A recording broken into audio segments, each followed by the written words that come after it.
At 6:40 on a gray Tuesday morning, 3 HOA board members stood behind their privacy fence, staring through the chain link at a building they had mocked for months. The old brick factory behind their subdivision had been dark, broken, and useless for years. Windows boarded, loading bays chained, weeds growing through cracked concrete. They thought it would stay that way forever, or so they confidently assumed. Then one morning, the gates rolled open. A low diesel rumble shook the back lot first, then came to service trucks, a flatbed hauling steel, a mobile welder, and a forklift easing a massive engine stand through the side entrance. Fresh signs were mounted before sunrise. Safety striping had been painted across the floor. New bay lights glowed inside the factory like somebody had brought the whole place back from the dead overnight. By the time the HOA president arrived in her SUV, the smell of cutting oil and hot metal was already drifting across the fence line. She stepped out holding a folder, ready to shut something down. Then stopped cold when she saw county permit tags zip-tied to the front gate and a licensed contractor unlocking the main shop doors beside me. That was the moment they realized I had not bought an abandoned headache. I had bought leverage, space, access, and the one property their rules could not touch. If you were standing there with me, what would you have done? Next, drop it in the comments. Tell me what state you are watching from, and welcome to Karen Really. My name is Julian Vance, and I did not buy that old factory by accident. I bought it because I had spent 12 years building diesel fleets for other companies, fixing their breakdowns at midnight, keeping their trucks moving through storms, harvest seasons, and construction deadlines. While they made fortunes off equipment, they understood. After a while, I stopped. Wanting another raise, I wanted a base of my own. The factory sat on the back edge of a polished HOA development where every mailbox matched. Every lawn looked staged, and every board member acted like property lines gave them authority over the horizon itself. Most people only saw a dead building. I saw a reinforced concrete shell, oversized bay access, industrial power history, truck turnaround room, and one priceless advantage. It was already separated from there. Neighborhood by fencing, drainage land, and an old service road. That place had been empty for nearly 9 years. Before that, it housed a machine parts operation, then a farm equipment rebuilder, then nothing. Roof panels needed replacement. The office windows were shot. The loading docks were rusted. But the bones were still there, heavy, square, and built for work, not appearances. In my line of business, that matters more than paint. The best part was that nobody serious wanted it. Developers thought it was too ugly. Retail investors thought it was too far from the highway. The HOA crowd just called it an eyesore behind their homes and assumed whoever bought it would either demolish it or leave it sleeping. I did neither. I bought it because the county records showed something most people never bothered to check. The parcel had an older industrial use history, direct utility access, and legal entry routes the subdivision could not block just because they disliked noise, steel, or diesel smoke. The day I signed closing papers, I already knew I was not purchasing a problem. I was purchasing a future they were going to hate. The HOA did not introduce themselves like neighbors. They introduced themselves like supervisors who believed the view behind their homes belonged to them, even when the property did not. Their president was Brenda Hayes, a woman with a polished voice, perfect jackets, and the kind of smile that only appeared when she thought she was about to corner someone with paperwork. 2 board members usually moved with her, nodding before she finished speaking, as if agreement itself were part of the bylaws. I met them 3 days after closing. They were waiting at the chain-link gate when I arrived with a locksmith and a roofing contractor. Brenda held a folder against her chest and asked whether I planned to improve the visual situation before I started any real work. I asked what that meant. She glanced at the building and said the residents had no interest in living behind a noisy industrial site, especially one that could attract trucks, mechanics, fuel smells, and that type of activity. That phrase told me everything. She was not asking what I planned to do. She was measuring how easily I could be pushed. I kept the conversation short. I told her I had purchased the parcel legally. I was securing the structure, and any future use would follow county requirements, not neighborhood preferences. She smiled again, but this time it looked strained. Then she said the board would be reviewing all available options, and suggested I should think carefully before investing too much money into something that might become difficult to operate. That was their first real move, not a threat strong enough to challenge, just vague enough to unsettle.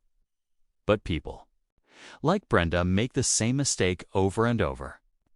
They confuse confidence with control, and once they think fear will do the work for them, they start overplaying their hand long before the real fight begins. Over the next 3 weeks, Brenda and her board stopped pretending they were merely concerned neighbors. The letters started first.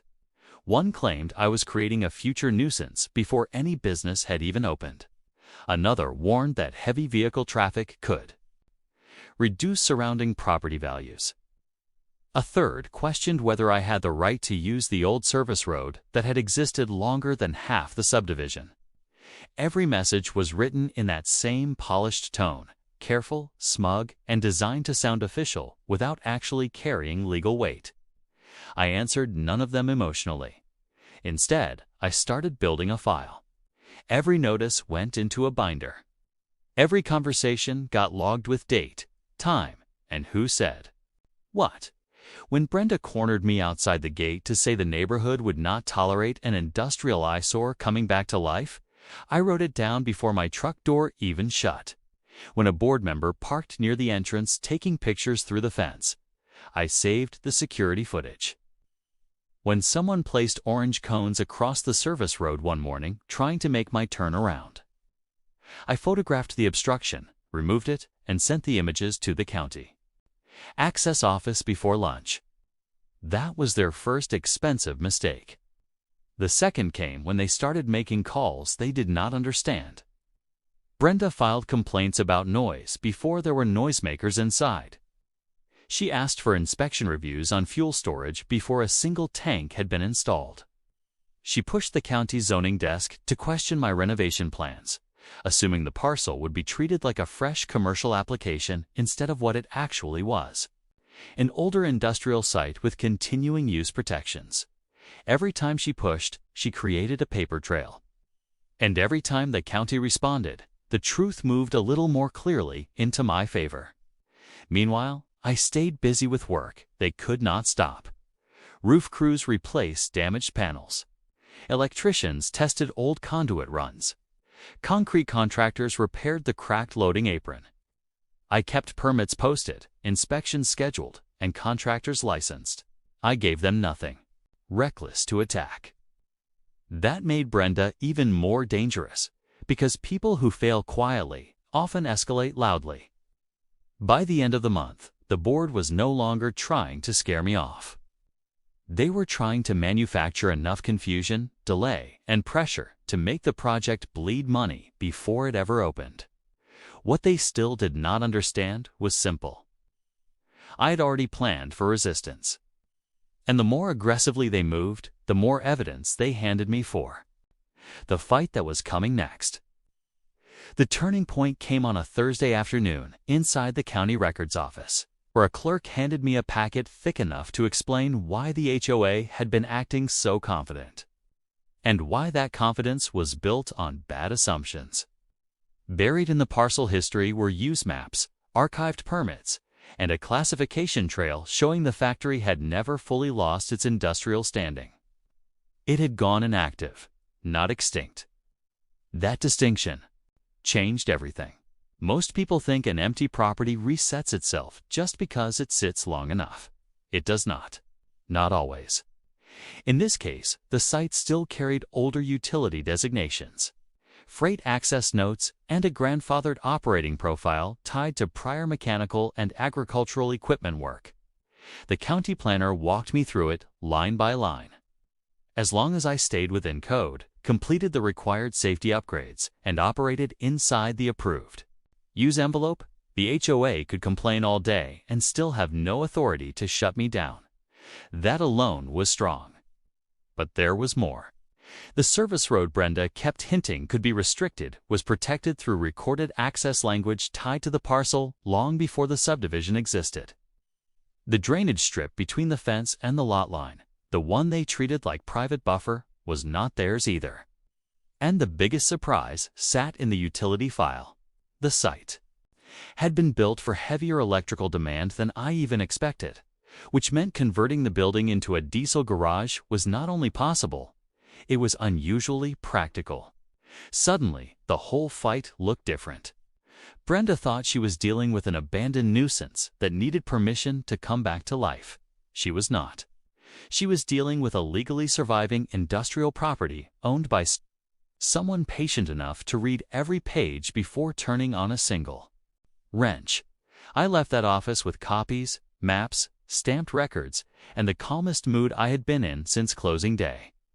Because once you know the ground under you is solid, pressure stops feeling like danger. It starts feeling like a countdown. Once I had the records, I stopped treating the project like a renovation and started running it like an opening. That change mattered. Repairs became timelines. Timelines became deliveries. Deliveries became proof. Within 10 days, the factory no longer looked abandoned. It looked claimed. We cleared the office wing first, then the main floor. Rotten shelving came out. Broken partitions came down. Old machine anchors were cut flush. The concrete was cleaned, patched, and sealed. New lead bay lights went up in rows, bright enough to expose every stain the building had collected over the last decade. By the second week, 2 heavy truck lifts were installed. A fabrication corner was framed. Compressed air lines were routed, and a parts cage was built beside the rear wall. Then the outside changed. Gravel trucks dressed the side lot. Fresh striping marked equipment lanes. A legal signboard went up with the business name, permit numbers, and contractor information in plain view from the fence. I wanted no mystery and no weakness. If the HOA looked over that fence, I wanted them to see the same thing the county saw: compliance, investment, and momentum. That was when the panic started. Brenda drove by twice in one day, then 3 times the next. One board member stood at the fence pretending to take a phone call while watching a rollback unload a disabled fleet truck into Bay 2. Another photographed the new sign like he expected the lettering itself to be illegal. But there was nothing hidden to attack. The fire inspection passed. Electrical sign-off cleared. Access remained open. Contractors kept moving. And the sound changed everything. Impact guns, air tools. Diesel idle, steel on steel. Not chaos. Work. Real work. The kind of sound that tells everyone nearby something permanent is happening. By the end of that week, the old factory behind their neighborhood had a new identity. It was no longer an eyesore they could complain about. It was a fully forming diesel garage, legally alive, commercially useful, and growing louder with every hour they failed to stop it. Brenda made her last move on a Monday. At 8:15 that morning, a courier handed me a cease and desist packet claiming my operation threatened residential peace, ceded acceptable use, and should be halted pending emergency review. The language looked expensive. The timing looked planned. By noon, the HOA had circulated word through the neighborhood that county officials were finally stepping in. They wanted residents believing the garage was finished before it had fully opened. What they did not know was that the county had already seen everything. I walked into the review meeting 2 days later with a contractor folder, inspection, sign-offs, parcel maps, recorded access documents, utility confirmations, and the old industrial use file Brenda had spent a month accidentally strengthening with her own complaints.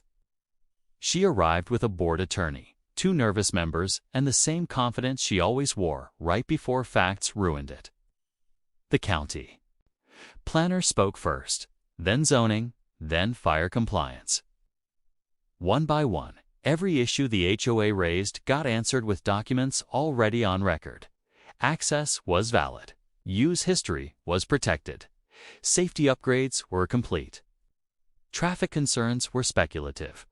Noise claims had no violation attached. Even the service road argument collapsed when the recorded easement was read aloud across the room. You could feel the air leave their side of the table. Brenda tried one last angle, arguing that the garage was incompatible with the surrounding community character. The planner shut that down in a single sentence. Community preference was not legal authority over a separately governed parcel. That was the moment the fight ended. Not with a shout, not with a threat, with silence. By the time the meeting closed, the emergency request was denied. The cease and desist had no teeth, and the same board that had tried to bury my project had just watched the county confirm it was fully allowed to operate, publicly, on record, in front of everyone who mattered. 3 months after that meeting, the old factory behind the HOA no longer looked abandoned, controversial, or temporary. It looked successful. Diesel pickups lined the side lot before sunrise.